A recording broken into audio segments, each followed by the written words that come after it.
नमस्कार, मैं अनामिका मिश्रा और आप देख रहे हैं आज की टॉप 20 न्यूज। चलिए शुरू करते हैं देश और दुनिया की बड़ी खबरों के साथ।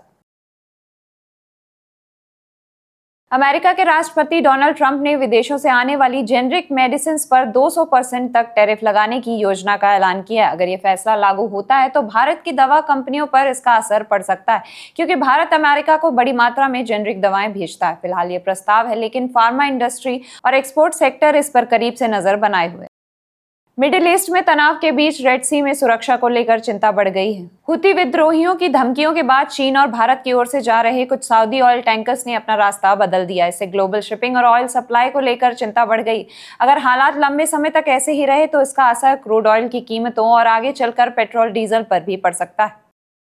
अमेरिका और ईरान के बीच तनाव एक बार फिर गहरा गया है। अमेरिका सेना ने लगातार 11वीं रात भी ईरान के कई सैन्य ठिकानों पर एयर स्ट्राइक की है। जवाब में ईरान ने भी क्षेत्र में अमेरिकी हितों और सहयोगी देशों की ओर से मिसाइल और ड्रोन हमले किए हैं। दोनों देशों के बीच फिलहाल सैन्य गतिविधियां जारी हैं, जबकि कूटनीति बातचीत की संभावनाएं कमजोर दिखाई दे रही हैं।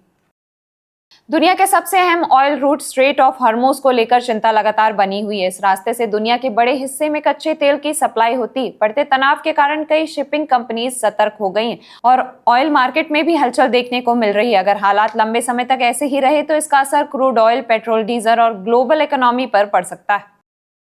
संसद के मानसून सत्र में कल भी जोरदार हंगामा देखने को मिला। विपक्ष ने छात्र आंदोलन, शिक्षा व्यवस्था और अन्य मुद्दों पर सरकार से जवाब मांगा, जबकि सरकार ने अपने विधेयी एजेंडों को आगे बढ़ाने की कोशिश की। शोर शराबे के बीच लोकसभा और राज्यसभा की कार्रवाई कई बार स्थगित करनी पड़ी। अब सभी की नजर इस बात पर है कि क्या आने वाले दिनों में संसद सामान्य रूप से चल पाएगी। छात्र आंदोलन को लेकर बीजेपी ने विपक्ष पर तीखा हमला बोला है। रक्षा मंत्री राजनाथ सिंह ने आरोप लगाया है कि छात्रों के मुद्दे को राजनीतिक रंग दिया जा रहा है और युवाओं को राजनीतिक औजार की तरह इस्तेमाल नहीं किया जाना चाहिए। वहीं विपक्ष का कहना है कि वो छात्र की आवाज उठा रहे हैं। इस मुद्दे पर राजनीतिक बहस लगातार तेज होती जा रही है। संसद में पेपर लीक के मुद्दे पर समाजवादी पार्टी के प्रमुख अखिलेश यादव और संसदीय कार्य मंत्री किरण रिजिजू के बीच तीखी बहस देखने को मिली। विपक्ष ने सरकार से जवाब मांगा, जबकि सरकार ने कहा कि इस मुद्दे पर चर्चा के लिए तैयार है, लेकिन सदन की कार्रवाई बाधित नहीं होनी चाहिए। इस मुद्दे पर संसद का माहौल लगातार गर्म बना हुआ है।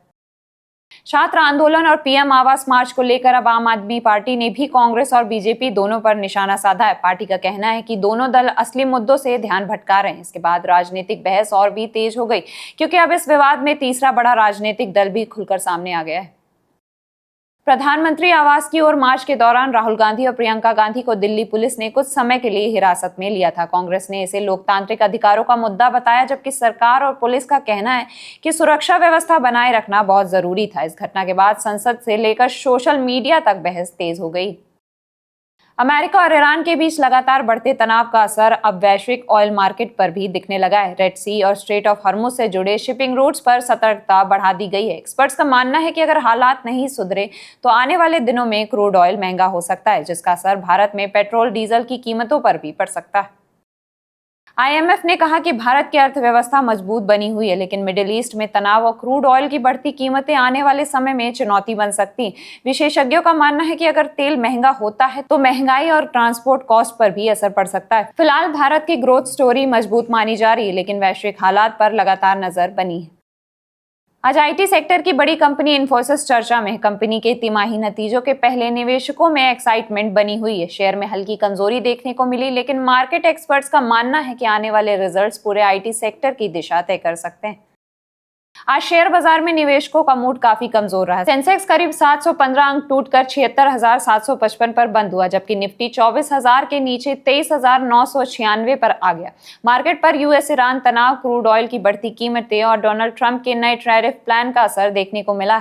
आईटी, फार्मा और बैंकिंग शेयरों में दबाव रहा। अब निवेशकों की नजर आने वाले कॉर्पोरेट रिजल्ट्स और ग्लोबल अपडेट्स पर रहेगी। अगर आप आज सोना खरीदने की सोच रहे हैं तो थोड़ा इंतजार और लेटेस्ट रेट जरूर चेक कर लें। एक्सपर्ट्स का मानना है कि 24 कैरेट सोने के दाम में करीब 200 से 700 प्रति 10 ग्राम तक का उतार चढ़ाव देखने को मिल सकता है। मिडिल ईस्ट में जारी तनाव और ग्लोबल मार्केट की हलचल के कारण गोल्ड पर दबाव और सपोर्ट दोनों बने हुए हैं। अगर हालात और बिगड़ते हैं तो सोना थोड़ा और महंगा हो सकता है, इसलिए खरीदारी से पहले अपने शहर का ताजा गोल्ड रेट जरूर चेक करें। अगर आप आज पेट्रोल या डीजल भरवाने की सोच रहे हैं तो फिलहाल राहत की खबर है। एक्सपर्ट्स का मानना है कि 23 जुलाई को पेट्रोल और डीजल की कीमतों में किसी भी बड़ी बदलाव की संभावना नहीं है। हालांकि मिडिल ईस्ट में जारी तनाव और कच्चे तेल यानी क्रूड ऑयल की कीमतों पर लगातार नजर बनी हुई। अगर अंतर्राष्ट्रीय बाजार में कोई बड़ा घटनाक्रम होता है तभी आने वाले दिनों में ईंधन की कीमतों पर असर देखने को मिल सकता है। इसलिए गाड़ी की टंकी फुल कराने से पहले अपने शहर का लेटेस्ट रेट जरूर चेक करें। देश के कई हिस्सों में मानसून ने फिर रफ्तार पकड़ ली। आईएमडी ने राजस्थान, उत्तराखंड, हिमाचल, उत्तर प्रदेश, गुजरात और महाराष्ट्र समेत कई राज्यों में भारी बारिश का अलर्ट जारी किया है। पहाड़ी इलाकों में लैंडस्लाइड और फ्लैश फ्लड का खतरा भी बना हुआ है। प्रशासन ने लोगों से जरूरी होने पर ही यात्रा करने और मौसम की अपडेट पर नजर रखने की सलाह दी।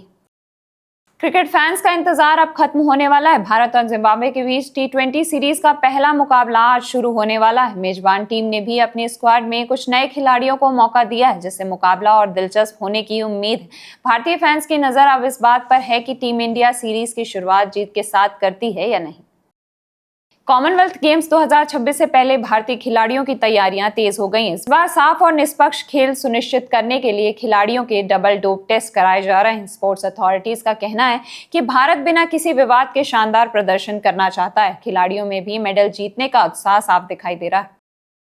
भारत में तेजी से बढ़ती एक्सपीरियंस इकोनॉमी को देखते हुए मैजिका वर्ल्ड ने आने वाले सालों में बड़े निवेश का ऐलान किया है। कंपनी नए शहरों में आने वाले मनोरंजन पार्क खोलने की तैयारी कर रही। इससे पर्यटन, रोजगार और एंटरटेनमेंट सेक्टर को भी बड़ा फायदा मिलने की उम्मीद जताई जा रही। साउथ सुपरस्टार विजय की फिल्म जन नायकन रिलीज से पहले ही सोशल मीडिया पर छाई हुई है। फिल्म में मेकर्स ने इस बार फ्लाइंग एलईडी डिस्प्ले के जरिए अनोखा प्रमोशन किया है, जिसने लोगों का ध्यान खींच लिया है। फैंस अब फिल्म की रिलीज का बेसब्री से इंतजार कर रहे हैं और इसे साल की बड़ी फिल्मों में से एक माना जा रहा है। आज के लिए बस इतना ही। देश और दुनिया की तमाम बड़ी खबरों के लिए देखते रहिए बजरबट्टू दुनिया।